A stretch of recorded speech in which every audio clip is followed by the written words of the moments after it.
नल पुराण इतिहास के एक और अद्भुत और रहस्यमय वीडियो में आपका हार्दिक स्वागत और अभिनंदन करता हूं।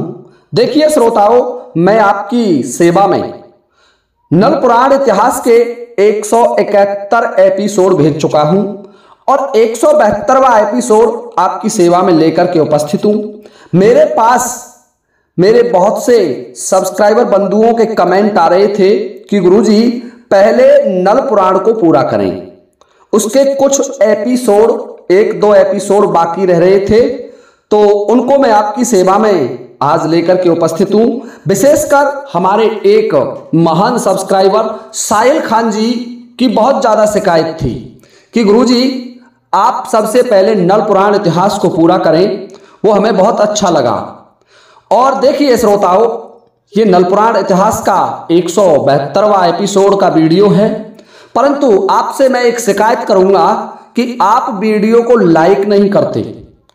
कम से कम प्रत्येक वीडियो पर 5 से 10,000 लाइक तो हो जाने चाहिए यदि आपको वीडियो पसंद आता है। तो जब आप वीडियो रोजाना देखते हैं, नियमित वीडियो देखते हैं, तो वीडियो को लाइक करें। और जो नए हो, चैनल पर नए आए हो, पहली बार विजिट कर रहे हो, तो वो कृपया चैनल को सब्सक्राइब कर लें। और हमारे पुराने वीडियोस हमने प्लेलिस्ट डाल रखी है, प्लेलिस्ट बना रखी है। नल पुराण इतिहास का 1 से लेकर के 172 तक का, आज का 172वां वीडियो होगा। 172 एपिसोड आपको एक ही प्लेलिस्ट में मिल जाएंगे। हमने कुछ जीवन से संबंधित क्वेश्चन भी डाल रखे हैं, जो ज्ञान उपयोगी प्रश्न हैं, उनको भी आप एक ही प्लेलिस्ट में देख सकते हैं। और हमने कुछ कहानी और किस्सा भी डाल रखे हैं जो देहाती या ग्रामीण क्षेत्रों में चलते हैं, उनको भी आपकी सेवा में प्रस्तुत किया है। उन्हें भी आप एक ही प्लेलिस्ट में देख सकते हैं। कुछ रामायण और महाभारत के रहस्य भी इस चैनल पर आपको मिल जाएंगे, जो बड़े ही अद्भुत और रहस्यमय हैं और प्रामाणिक भी हैं। तो देखिए श्रोताओं, मैं आपसे यही निवेदन करूंगा कि आप अधिक से अधिक वीडियो को लाइक करें। कम से कम 5,000 लाइक एक वीडियो को तो मिलने चाहिए। अब आइए, मैं आपका ध्यान नल पुराण इतिहास के एपिसोड 171 से जोड़ रहा हूं। 171 में मैंने आपको बताया था कि राजा नल अपने पुत्र, ढोल कुंवर के पुत्र राजा नल अपने नाती चंद्रपाल का विवाह संपन्न करा के अपनी राजधानी नरवरगढ़ में लौट आते हैं और अपने जितने भी अतिथि थे उनको सम्मान सहित विदा कर देते हैं। राजा नल बड़े आराम से राज्य का संचालन कर रहे हैं। राजा नल की आयु वृद्ध हो चली, धीरे धीरे वृद्धता की ओर अग्रसर हैं। और एक दिन महाराज नल अपने दरबार में अपने पुत्र पौत्र और अन्य सभी दरबारियों सहित विराजमान थे और उन्हीं के पास उनके वृद्ध ब्राह्मण लाखा दादा बैठे हुए थे।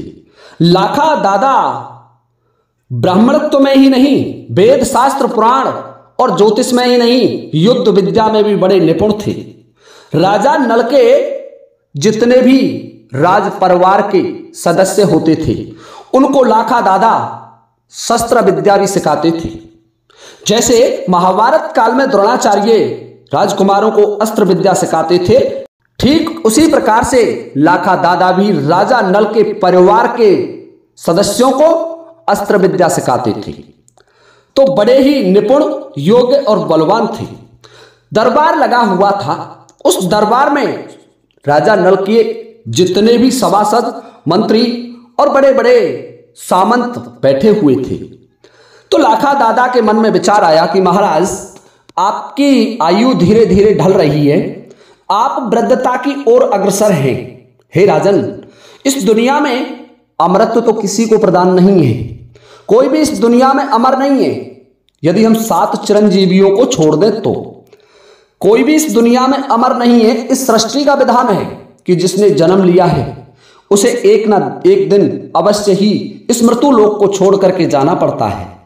तो हे राजन, राजाओं के कर्तव्य होते हैं कि राजा यदि शक्तिशाली हो जाए तो उसे राजसूय यज्ञ करना चाहिए। हे राजन, आपने इस संसार में बड़ी ख्याति अर्जित की है और आपकी तेग संसार में प्रसिद्ध है। जग जाहिर तेग है आपकी, आपकी तेग के सामने स्वयं देवराज इंद्र भी नहीं डटे। वो भी युद्ध का मैदान छोड़ करके भाग गए। देव सेना भी आपसे पराजित हो गई राजन, और आपने बड़े बड़े राजाओं को युद्ध भूमि में धस्त ध्वस्त कर दिया, उनके अहंकार का मर्दन कर दिया। और लाखा दादा कहने लगे कि हे राजन, राजाओं के ये धर्म होते हैं, राजाओं के ये नियम होते हैं कि जो पराक्रमी महाराज होगा, पराक्रमी नरेश होगा, उसका सबसे बड़ा धर्म है राजसूय, वाजपेयी या अश्वमेघ यज्ञ का आयोजन करना। इसलिए राजन, तुम्हें एक अश्वमेघ यज्ञ का आयोजन करना चाहिए। यह तुम्हें मेरा आदेश है। तुम इतने शक्तिशाली हो और समस्त युद्ध विद्याओं में पारंगत भी हो। तुम्हें कोई भी शक्ति आज तक रणभूमि में हरा नहीं पाई है। राजा नल ने जब ये बात सुनी तो राजा नल सोचने लगे कि ब्राह्मण देव बिल्कुल सही कह रहे हैं। मैंने मेरे जीवन में अनेकों धार्मिक कर्म किए, अनेक कष्ट सहे और बड़े बड़े युद्ध जीते, बहुत से तीर्थों पर तीर्थ स्नान भी किए, गंगा स्नान भी किए, परंतु मैं एक अश्वमेघ या राजसूय यज्ञ नहीं कर पाया, जो राजाओं का सबसे महत्वपूर्ण कर्म होता है, राजाओं को मोक्ष प्रदान करने वाला कर्म होता है। इसलिए अब मुझे भी इस चौथेपन में एक अश्वमेघ यज्ञ का आयोजन करना चाहिए। ऐसा सोच करके राजा नल अपनी समस्त सभा में उपस्थित सभासदों से कहने लगे कि हे सभासदों, आप सबको मेरा आदेश है कि यज्ञ की तैयारी की जाए। संपूर्ण नरवरगढ़ को यज्ञ के लिए सुसज्जित कर दिया जाए। और अपने पुत्र ढोल कुमार को बुलाया, क्योंकि ढोल कुमार उस समय सेना के प्रधान सेनापति थे किशनलाल के साथ। किशनलाल और ढोल कुमार राजा नल की सेना के प्रधान सेनापति होते थे, दोनों राजकुमार। और उनसे कहने लगे कि तुम शीघ्रता से जितने भी हमारे मित्र राजा हैं, हमारे रिश्तेदार हैं, उन सभी राजाओं को निमंत्रण भेजो और उनको ये सूचना भिजवाओ कि राजा नल एक अश्वमेघ यज्ञ का आयोजन करना चाहते हैं। इसलिए आप सभी नरवरगढ़ में सादर आमंत्रित हैं। और जितने भी बामनगढ़ के राजा हैं, उस जमाने में बामनगढ़ होते थे, अर्थात बामनगढ़ का मतलब है बामन राजा ऐसे थे जो बड़े शक्तिशाली राजा थे। तो उस बामनगढ़ के शक्तिशाली राजाओं को निमंत्रण भिजवाओ और उनसे कहो कि या तो वो महाराज नल की अधीनता स्वीकार कर लें और या फिर रणभूमि में युद्ध करने के लिए तैयार हो जाएं। और जब तक उनका यज्ञ संपन्न नहीं होगा, जब तक उनका विजयी अश्व लौट करके वापस नरवरगढ़ में नहीं आ जाएगा। यदि कोई राजा शक्ति रखता हो, ताकत रखता हो, तो हमसे युद्ध करे, अन्यथा हमारे घोड़े को शहर से निकल जाने दे, अपने राज्य की सीमा से निकल जाने दे, हम उस राजा को कुछ नहीं कहेंगे। जाइए पुत्र, शीघ्रता से समस्त राजाओं को यह सूचना भेज दो। देखिए श्रोताओं, राजा नल का आदेश पाकर के ढोल कुमार ने पत्रवाहक सैनिकों को बुलाया और पत्र लिखे। पत्र में यज्ञ की तिथि, यज्ञ का आयोजन स्थान और समस्त राजाओं को एक चुनौती कि जो भी कोई राजा इस घोड़े को पकड़ेगा तो उसे महाराज नल की सेना से युद्ध करना पड़ेगा, और यदि घोड़े को पकड़ेगा नहीं, अपनी सीमा से निकलने देगा, तो महाराज नल का वो मित्र होगा, राजा नल उसे अपना मित्र समझेंगे और वह राजा नल के अधीन माना जाएगा।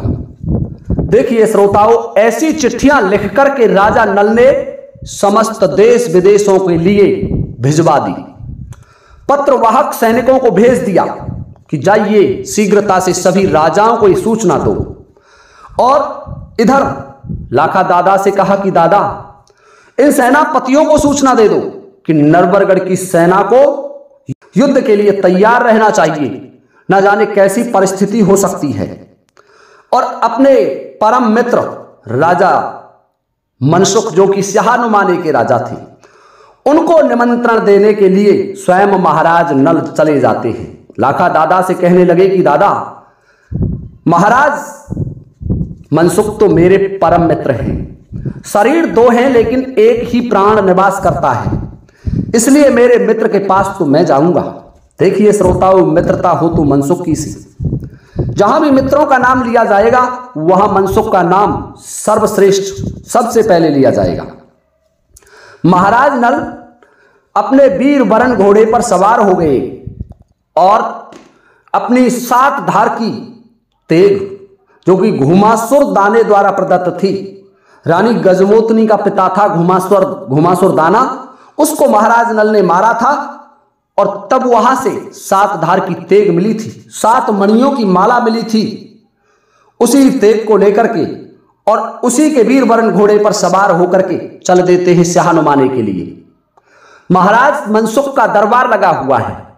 महाराज मनसुख की अवस्था वृद्ध हो चुकी थी, उनके भी पुत्र प्रपौत्र हो चुके थे, परंतु राज्य का संचालन अभी महाराज मनसुख ही कर रहे थे और युवराज के पद पर उनका पुत्र रूपचंद आसीन था। देखिए श्रोताओं, जब राजा नल अपने घोड़े पर बैठ करके स्याह नुमाने में पहुंचे तो स्याह नुमाने में राजा नल का बड़ा भव्य स्वागत किया जाता था, क्योंकि स्याह नुमाने का बच्चा बच्चा राजा नल को जानता था कि राजा नल कौन है। राजा नल महाराज मनसुख के दरबार में पहुंचे और महाराज मनसुख ने देखा कि राजा नल मेरे भाई, मेरे परम मित्र मुझसे मिलने के लिए मेरे दरबार में आए हुए हैं, तो सिंहासन को छोड़ करके उनसे मिलने के लिए आगे बढ़े और सम्मान सहित अपने सिंहासन पर बैठाया।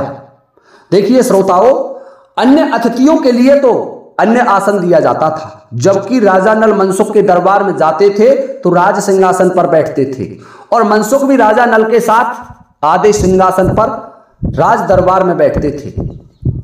दोनों बड़े गहरे मित्र थे। राजा नल ने मनसुख से कहा कि मित्र, अश्वमेघ यज्ञ का आयोजन करना चाहते हैं, आपकी क्या राय है? जब अश्वमेघ यज्ञ का नाम राजा मनसुख ने सुना तो मनसुख बड़े प्रसन्न हो जाते हैं, सोचने लगे कि हे महाराज, आज तक हमने अनेकों युद्ध जीते, बड़े बड़े राजाओं को धराशायी किया, बड़े जादुई युद्ध लड़े और सब में हमारी विजय हुई, परंतु हमारे मन में कभी भी ये बात नहीं आई कि हमें अश्वमेघ यज्ञ करना चाहिए।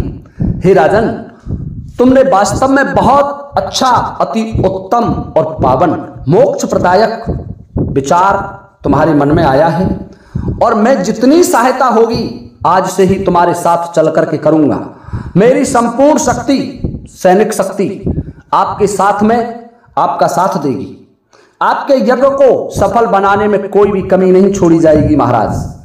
देखिए श्रोताओं, राजा नल के साथ ही मनसुख गुजर अपनी सेना को लेकर के और प्रधान सेनापति को साथ में लेकर के 2 लाख की फौज साथ में लेते हैं और चल देते हैं नरवरगढ़ के लिए।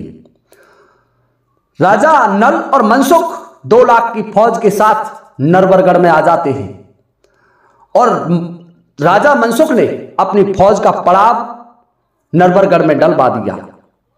इधर ढोल कुमार और किशनलाल ने जितने भी नरेश थे उन सभी राजाओं को पत्र वाहकों द्वारा यह सूचना प्रसारित करा दी गई थी कि तुमको जितना प्रतिरोध करना है, युद्ध करना है या फिर हमारी बात माननी है, अधीनता स्वीकार करनी है, उसके लिए आप तैयार रहें। हम एक राजसूय यज्ञ का आयोजन कर रहे हैं। चारों तरफ घुड़सवार योद्धा दौड़ जाते हैं। जो भी राजा नल के और मनसुख के निजी रिश्तेदार थे, जैसे विदर्भ नरेश दमयंती के पिता महाराज भीम।